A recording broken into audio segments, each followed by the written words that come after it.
Welcome back on capital news. चलिए देखते हैं दिल्ली की 25 फटाफट बड़ी खबरें। साथ ही डेली खबरों से अपडेट रहने के लिए चैनल को सब्सक्राइब करने के साथ वीडियो को लाइक करें।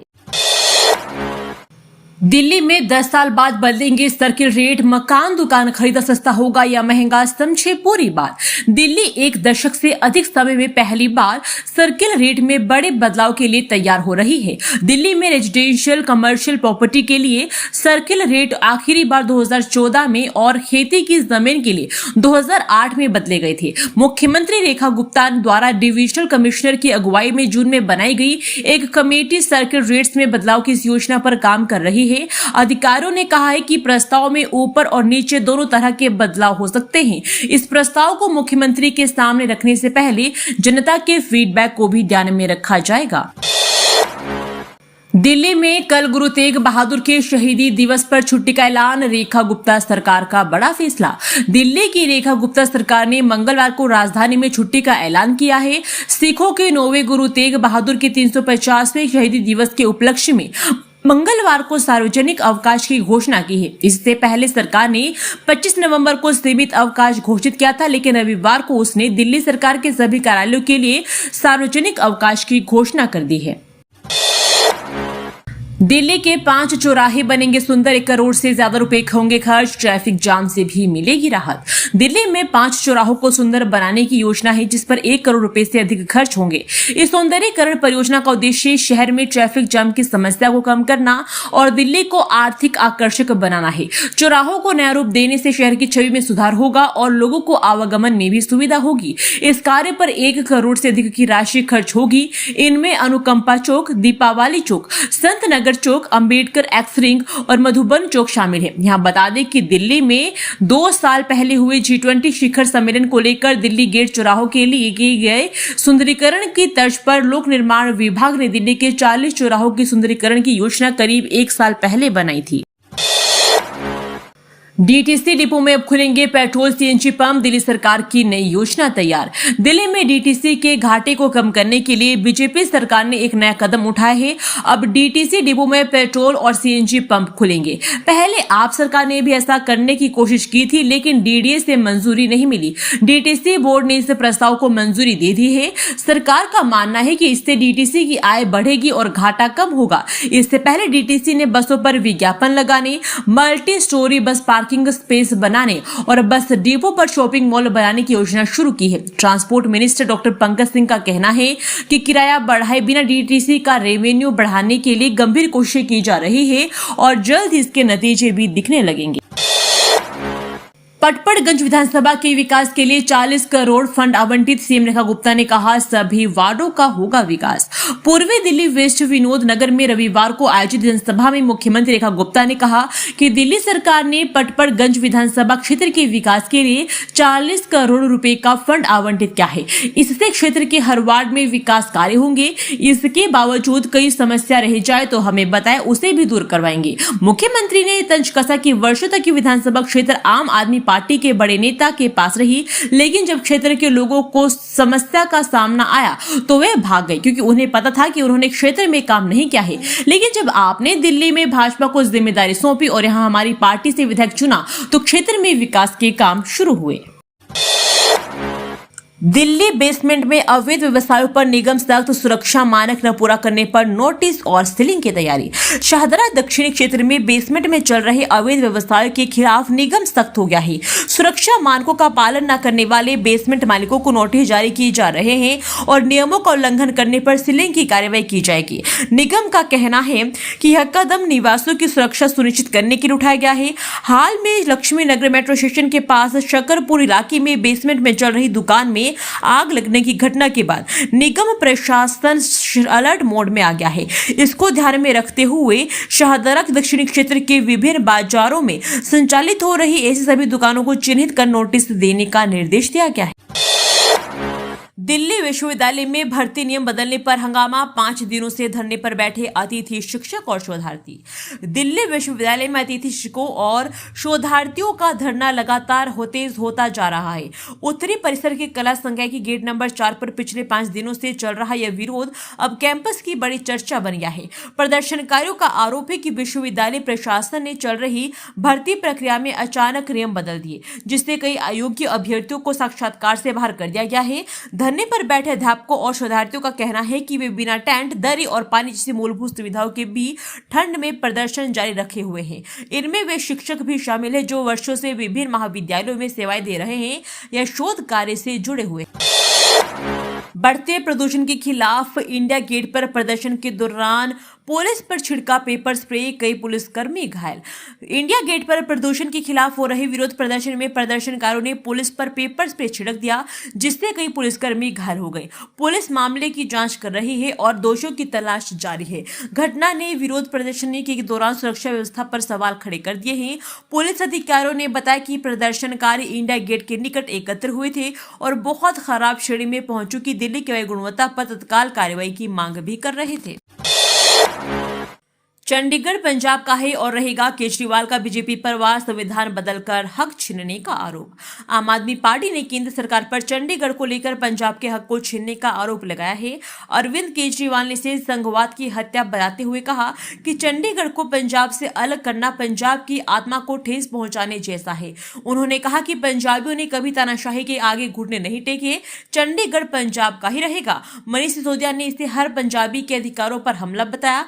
उन्होंने कहा कि पंजाब जिसने हमेशा देश की सुरक्षा, खाना, पानी और इंसानियत के लिए कुर्बानी दी है, उसे उसके हक के हिस्से से दूर किया जा रहा है। उन्होंने कहा कि पंजाबियों ने कभी किसी तानाशाही से आगे घुटने नहीं टेके हैं। चंडीगढ़ पंजाब का है और रहेगा। दिल्ली सचिवालय में बेहतर होगा इंटरनेट नेटवर्क, सभी डिपार्टमेंट के लिए कनेक्टिविटी होगी आसान। दिल्ली सचिवालय बिल्डिंग में लोकल एरिया नेटवर्क और वाईफाई इंफ्रास्ट्रक्चर से सुधार होगा। दिल्ली सचिवालय में मौजूदा LAN 1 दशक से ज्यादा पुराना है। इससे कई बार नेटवर्क में समस्या होने पर काम में रुकावट आती है। काफी समय से इसे पूरी तरह बदलने की जरूरत महसूस की जा रही है। इससे नई तकनीक के हिसाब से अपडेट करने और इंटरनेट कनेक्टिविटी में सुधार की भी जरूरत महसूस की जा रही है। इसे देखते हुए दिल्ली सरकार इस पर काम शुरू करने जा रही है। लोक निर्माण विभाग बिल्डिंग के LAN और वाईफाई इंफ्रास्ट्रक्चर का सर्वे कर रहा है ताकि जरूरी और सुधार के काम का सुझाव दिया जा सके। दिल्ली विश्वविद्यालय में भर्ती नियम बदलने पर हंगामा, 5 दिनों से धरने पर बैठे अतिथि शिक्षक और शोधार्थी। दिल्ली विश्वविद्यालय में भर्ती नियमों में बदलाव के विरोध में अतिथि शिक्षक और शोधार्थी 5वें दिन भी धरने पर बैठे रहे। आंदोलनकारियों का कहना है कि नए नियम उनकी नौकरी की सुरक्षा को खतरे में डाल सकते हैं। अतिथि शिक्षकों की मांग है कि विश्वविद्यालय प्रशासन उनकी मांगों पर ध्यान दे। शोधार्थी अतिथि शिक्षकों का समर्थन कर रहे हैं। धरने पर बैठे शिक्षकों और शोधार्थियों का कहना है कि वे बिना टेंट, दरी और पानी जैसी मूल सुविधाओं के बिना ठंड में प्रदर्शन जारी रखे हुए हैं। इनमें वे शिक्षक भी शामिल हैं जो वर्षों से विभिन्न महाविद्यालयों में सेवाएं दे रहे हैं और शोध कार्य से जुड़े। पुलिस पर मिर्ची स्प्रे छिड़कने के मामले पर एक्शन, 2 FIR दर्ज और अब तक 22 गिरफ्तार। दिल्ली के इंडिया गेट पर प्रदूषण पर प्रदर्शन में हुए हंगामे पर पुलिस ने कड़ा एक्शन लिया है। दिल्ली पुलिस ने 2 थानों में FIR दर्ज की है और 22 प्रदर्शनकारियों को गिरफ्तार किया है। कर्तव्य पथ थाने में 6 मेल प्रोटेस्टर्स को गिरफ्तार किया है, तो वहीं दूसरी FIR संसद मार्ग थाने में दर्ज की गई है, जिसमें 17 प्रदर्शनकारियों को गिरफ्तार भी किया गया है। ताजा अपडेट के मुताबिक दिल्ली पुलिस ने कर्तव्य पथ थाने में दर्ज की गई FIR में भारतीय न्याय संहिता की विभिन्न धाराओं के तहत 6 पुरुष प्रदर्शनकारियों को गिरफ्तार किया है। इन पर BNS की धारा 74, 79, 105, 2, 132, 221, 223 और 62 के तहत आरोप लगाए गए हैं। इन धाराओं में सार्वजनिक शांति भंग करने, सरकारी आदेशों का उल्लंघन करने और अन्य संबंधित धाराओं का उल्लेख है। लालू परिवार का केस सुन रहे जज को बदलने की मांग, दिल्ली कोर्ट में राबड़ी की अपील। पूर्व मुख्यमंत्री राबड़ी देवी ने दिल्ली की राउज एवेन्यू कोर्ट के प्रिंसिपल डिस्ट्रिक्ट जज की कोर्ट में याचिका दायर कर IRCTC घोटाले की सुनवाई कर रहे जज विशाल गोखले की अदालत से अपना केस किसी और जज के पास भेजने की अपील की है। राबड़ी ने मुकदमे में पक्षपात की आशंका के मद्देनजर अपना केस किसी और जज के कोर्ट में ट्रांसफर करने की मांग की है। गोखले की अदालत ने लालू यादव और राबड़ी देवी के परिवार से से जुड़ी 4 केस की सुनवाई चल रही है। 13 अक्टूबर को अदालत ने लालू यादव, राबड़ी देवी और तेजस्वी यादव समेत अन्य आरोपियों पर आरोप गठन कर दिया था। दिल्ली में बिक रही थी बैन दवाई ट्रामाडोल 54,000 गोलियों के साथ 5 अरेस्ट, कीमत होश उड़ा देगी गिरी। दिल्ली क्राइम ब्रांच टीम ने एक बड़े अंतरराज्यीय नेटवर्क का भांडाफोड़ किया है। ये गिरोह प्रतिबंधित दवा ट्रामाडोल की तस्करी करता था। इस दवाई की 54,000 गोलियां जब्त की गई है। क्राइम ब्रांच इस मामले में 5 लोगों को गिरफ्तार किया है। इसके साथ इस गिरोह के अंतरराष्ट्रीय लिंक का भी पता चला है। टीम ने 54,000 tramadol hydrochloride tablet USP track 100 की खेप जब्त की है। एक प्रतिबंधित साइक्रोट्रॉपिक पदार्थ है जिसका मूल्य 32 लाख से भी अधिक है। भारत के 53वें सीजेआई बने जस्टिस सूर्यकांत आज राष्ट्रपति भवन में राष्ट्रपति मुर्मू ने हिंदी में दिलाई शपथ। जस्टिस सूर्यकांत ने राष्ट्रपति भवन में आयोजित एक समारोह के भारत के 53वें मुख्य न्यायाधीश के रूप में शपथ ली। राष्ट्रपति द्रौपदी मुर्मू ने उन्हें पद और गोपनीयता की शपथ दिलाई। जस्टिस सूर्यकांत ने हिंदी में शपथ ग्रहण किया। सीजेआई के रूप में जस्टिस सूर्यकांत का कार्यकाल 9 फरवरी 2027 तक रहेगा। प्रधानमंत्री नरेंद्र मोदी, गृह मंत्री अमित शाह, रक्षा मंत्री राजनाथ सिंह, कानून मंत्री अर्जुन राम मेघवाल, लोकसभा अध्यक्ष ओम बिरला, उपराष्ट्रपति सीपी राधाकृष्णन, पूर्व सीजेआई बीआर गवई, पूर्व राष्ट्रपति रामनाथ कोविंद, केंद्रीय मंत्री हरदीप सिंह पुरी, एचडी कुमार स्वामी, पीयूष गोयल, जेपी नड्डा, पूर्व उपराष्ट्रपति जगदीप धनखड़ आदि भी इस अवसर पर उपस्थित थे। साथ ही चीफ जस्टिस सूर्यकांत के परिजन भी वहां आए थे। दिल्ली में बड़ा प्रशासनिक बदलाव, 11 की जगह होंगे 13 जिले, नाम भी बदलेंगे। राजधानी दिल्ली के प्रशासनिक ढांचे में बड़ा बदलाव होने जा रहा है। अब राजधानी में 11 की जगह 13 जिले होंगे। सरकार ने इस प्रस्ताव को सैद्धांतिक मंजूरी दे दी है। हालांकि अंतिम मंजूरी उपराज्यपाल से मिलना बाकी है। जिलों का परिसीमन निगम जोन के आधार पर किया जाएगा ताकि लोगों को अलग अलग दफ्तरों के चक्कर ना काटने पड़े। कई जिलों के नाम भी बदले जाएंगे। धर्मेंद्र का अंतिम संस्कार, बॉलीवुड के ही मैन को अंतिम विदाई देने शमशान पहुंचे सलीम खान, अमिताभ बच्चन समेत अन्य कलाकार। बॉलीवुड के जाने माने स्टार धर्मेंद्र 79 साल के थे। उनका निधन हो गया है। आईएएनएस के करीबी सूत्रों ने इस खबर को कंफर्म किया है। धर्मेंद्र के अंतिम संस्कार के लिए उनके परिवार और सिलेबस शमशान घाट पहुंच रहे हैं। धर्मेंद्र का अंतिम संस्कार मुंबई के विले पार्ले शमशान घाट में किया जा रहा है। बता दें, स्टार को मुंबई के प्रिंस कैंडी हॉस्पिटल में भर्ती करवाया गया था। 10 नवंबर को आईएएनएस के करीबी सूत्रों ने बताया था कि धर्मेंद्र की हालत गंभीर है और वह लाइफ सपोर्ट पर है। आईएएनएस के करीबी सूत्रों के मुताबिक 31 अक्टूबर को एक्टर मुंबई के बीर प्रिंस कैंडी हॉस्पिटल में टॉप डॉक्टरों की कड़ी मेडिकल निगरानी में रखा गया था। निजी वाहनों का कमर्शियल इस्तेमाल बंद, गाजियाबाद में परिवहन विभाग का विशेष अभियान शुरू। गाजियाबाद में बढ़ते अवैध परिवहन को रोकने के लिए परिवहन विभाग अब सख्त हो गया है। ट्रांसपोर्ट कमिश्नर के निर्देश पर गाजियाबाद में परिवहन विभाग द्वारा निजी वाहनों के अवैध कमर्शियल उपयोग के खिलाफ विशेष अभियान संचालित किया जा रहा है। अभियान का उद्देश्य ऐसे वाहनों पर कार्रवाई करना है जिनका पंजीकरण निजी उपयोग के लिए दर्ज है लेकिन टैक्स समेत अन्य व्यावसायिक गतिविधियों में इस्तेमाल किया जा रहा है। 29 पुराने कानून की जगह 4 नए लेबर कोड लागू, जाने कर्मचारियों का क्या होगा फायदा। केंद्र सरकार ने श्रम सुधारों पर अब तक का सबसे बड़ा और अहम बदलाव करते हुए श्रम से जुड़े 29 पुराने कानूनों को खत्म कर दिया है। उसके बदले देश में 4 नए श्रम सुधार कानून लागू किए गए हैं। सरकार ने कहा कि आत्मनिर्भर भारत की दिशा में यह एक बड़ा कदम होगा। माना जा रहा है कि केंद्र सरकार की ओर से किए गए ये बदलाव देश में रोजगार और औद्योगिक व्यवस्था में अहम भूमिका निभा सकते हैं। एमसीडी उपचुनाव में बीजेपी झोंक रही दम, कांग्रेस ने भी संभाला मोर्चा, जाने कहां बीजी है आप। दिल्ली नगर निगम की 12 सीटों पर उपचुनाव की घोषणा के बाद राजनीतिक मैदान सज गया है। भाजपा और आपके प्रदेश स्तरीय नेताओं के साथ ही दिल्ली की मुख्यमंत्री रेखा गुप्ता भी लगातार भाजपा प्रत्याशियों के समर्थन में जनसभाएं कर रही है। लेकिन इस उपचुनाव के मैदान में आम आदमी पार्टी के मुखिया और दिल्ली के पूर्व मुख्यमंत्री अरविंद केजरीवाल, पार्टी के नंबर 2 नेता एवं दिल्ली के पूर्व मुख्यमंत्री मनीष सिसोदिया, पूर्व मुख्यमंत्री और विधानसभा में नेता प्रतिपक्ष आतिशी, राज्यसभा सांसद संजय सिंह और राघव चड्ढा चुनावी मैदान से गायब है। शामली और बागपत वालों के लिए गुड न्यूज। अब दिल्ली से चलेगी 2 मेमू ट्रेनें, जल्द सामने आएगा टाइम टेबल। दिल्ली और शामली के बीच दैनिक यात्रियों के लिए 2 नई मेमू ट्रेनें शुरू की गई है। रेल मंत्री अश्विनी वैष्णव ने बड़ौत में इन ट्रेनों को हरी झंडी दिखाई है। एक ट्रैप पुरानी दिल्ली से शामली और दूसरी दिल्ली शाहदरा से शामली के लिए चलेगी।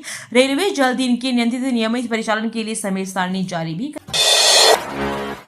एमसीडी उपचुनाव के अहम भूमिका निभाएंगे। 14,000 से ज्यादा बुजुर्ग मतदाता घर से ही डाल रहे वोट। दिल्ली एमसीडी उपचुनाव में के लिए बुजुर्गों का घर से मतदान शुरू हो गया है। 30 नवंबर को होने वाले मतदान में 80 वर्ष से अधिक की उम्र के 14,471 मतदाता घर बैठे ही मतदान करेंगे। पहले भाजपा के पास 9 सीटें थी। बिहार के मतदाताओं का प्रभाव कुछ सीटों पर दिख सकता था। भाजपा उत्साही माहौल में भी गंभीरता से चुनाव लड़ रही है। राजनीतिक जानकारों के मुताबिक इन 12 में से 4 सीटों संगम विहार, दक्षिणपुरी, अशोक विहार व विनोदनगर समेत कुछ अन्य सीटों पर बिहार मूल के मतदाता प्रभावी भूमिका में हैं, जिनके बीच बिहार का चुनाव परिणाम भाजपा के प्रति सकारात्मक माहौल देगा। जहरीली हवा से बुधवार तक रात नहीं, दिल्ली में गंभीर स्तर पर पहुंचा एक्यूआई, कई इलाकों में 400 के पार। दिल्ली में प्रदूषण का स्तर बढ़ रहा है, जिससे हवा की गुणवत्ता गंभीर श्रेणी में पहुंच गई है। कई क्षेत्रों में एयर क्वालिटी इंडेक्स 400 के पार चला जा गया है, जो स्वास्थ्य के लिए हानिकारक है। वायु गुणवत्ता प्रारंभिक चेतावनी प्रणाली के अनुसार बुधवार तक प्रदूषण से राहत मिलने की कोई उम्मीद नहीं है, क्योंकि हवा की गति धीमी रहने के कारण प्रदूषक तत्व वातावरण में बने रहेंगे। रेलवे बोर्ड ने कैंटीन नीति में क्या बदलाव? अब एयरपोर्ट की तरह स्टेशनों पर मिलेंगे नामी ब्रांड्स के फूड आइटम्स। रेलवे बोर्ड ने कैंटरिंग नीति में बदलाव किया है, जिससे अब स्टेशनों पर एयरपोर्ट की तरह नामी ब्रांड्स के फूड आइटम्स मिलेंगे। इस नई नीति के तहत स्टेशनों पर फूड प्लाजा और फूड कोर्ट स्थापित किए जाएंगे, जहां राष्ट्रीय और अंतर्राष्ट्रीय ब्रांड्स के फूड आइटम्स उपलब्ध होंगे। इसका उद्देश्य यात्रियों को गुणवत्ता वाले और विविध प्रकार के खाद्य विकल्प प्रदान करना है, जिससे यात्रा के दौरान बेहतर भोजन मिल सके। रेलवे की कैंटरिंग नीति 2017 के अनुसार रेलवे स्टेशनों पर टी स्टॉल, मिल्क बार और जूस बार, इन 3 श्रेणी में कैंटरिंग स्टॉल आवंटित किए जाते हैं। टी स्टॉल में चाय के साथ बिस्किट और स्नैक्स मिलता है। मिल्क बार के स्टॉल पर दूध से बने ज्यादा उत्पाद मिलते हैं। जूस बार के स्टॉल पर जूस व ताजे फल की बिक्री की जाती है। साइबर अपराधियों को बैंक खाते मुहैया कराने वाले 2 आरोपी गिरफ्तार, 2.35 करोड़ की ठगी का खुलासा। दिल्ली पुलिस ने साइबर अपराधियों को बैंक खाते मुहैया करवाने वाले 2 आरोपियों को गिरफ्तार किया है। इन अपराधियों ने फर्जी दस्तावेजों के आधार पर खाते खुलवाए थे, जिनका इस्तेमाल 2.35 करोड़ रुपए की ठगी के लिए किया गया था।